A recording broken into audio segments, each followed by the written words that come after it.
కమ్మ కులానికి కమ్మ అంటే అమ్మ లాంటి వాళ్ళనే ఆలోచన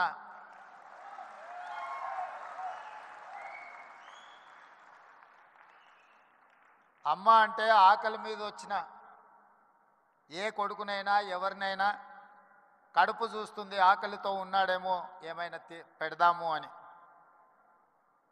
అందుకే కమ్మవారు భూమిని నేలను నమ్ముకొని వ్యవసాయం చేసి మట్టిలో నుంచి బంగారాన్ని తీసే పంటలు పండించి 10 మందికి సాయం చేసే కమ్యూనిటీ కమ్మ కులం.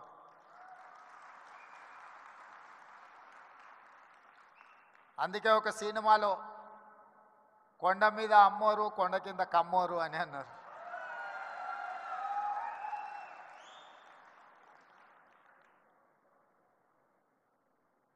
నేను మామూలుగా మా మిత్రులతో అంటుంటా, కమ్మాస్ ఎక్కడున్నారో మనం గుర్తుపట్టాలంటే పెద్ద రీసెర్చ్ చేయాల్సిన అవసరం లేదు.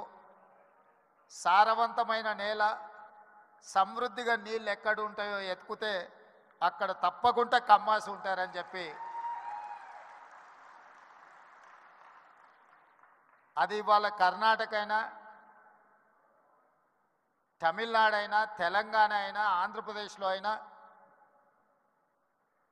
ఎక్కడ చూసినా సారవంతమైన నేలలుండి మంచి పంటలు పండించగలిగిన, మంచి పంటలు పండుతాయన్న భూమి ఉన్న ప్రతి దగ్గర కమ్మ సోదరులు బ్రాండ్ క్రియేట్ చేసింది. NTR is brand. NTR is brand for politics. NTR is brand for leadership. వారు ఇచ్చిన అవకాశాలతోని ఆ రాష్ట్రమైనా ఈ రాష్ట్రమైనా ఏ రాజకీయ పార్టీ అయినా ఈరోజు నాయకులు ఉన్నారు అని అంటే ఎన్టీఆర్ గారు ఆనాడు ఇచ్చిన అవకాశాలే. ఇవాళ ఇక్కడ ఆయనను అవమానించేటట్టు మాట్లాడిన వాళ్లకు అవకాశం ఇచ్చింది ఆయన్నే. ఇవాళ ఆయన గౌరవం ఉండాలి, ఆయన పేరును స్మరించుకోవాలని చెప్పేవాళ్ళు కూడా ఆయన ఇచ్చిన నాయకత్వంతో వచ్చినోళ్ళే. అది ఎన్టీఆర్ లోపము, ఎన్టీఆర్ తప్పు కాదు. ఎన్టీఆర్ అందరికీ అవకాశం ఇచ్చిండు. అవకాశం వచ్చిన వాళ్ళు ఒక్కొక్కరు ఒక్కొక్క రకంగా ఉండొచ్చు, అది వాళ్ళ వాళ్ళ యొక్క విజ్ఞత. అదేవిధంగా ఎన్జి రంగా, అదేవిధంగా వెంకయ్య నాయుడు. ఈనాడు చంద్రబాబు నాయుడు గారి గురించి నేను చెప్పాల్సిన అవసరం లేదు.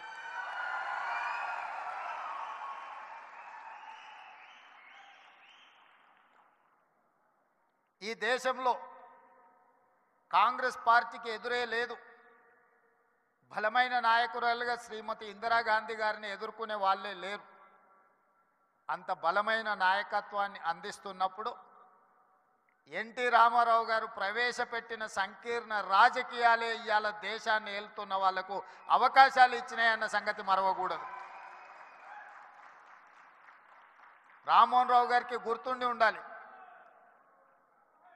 ఆనాడు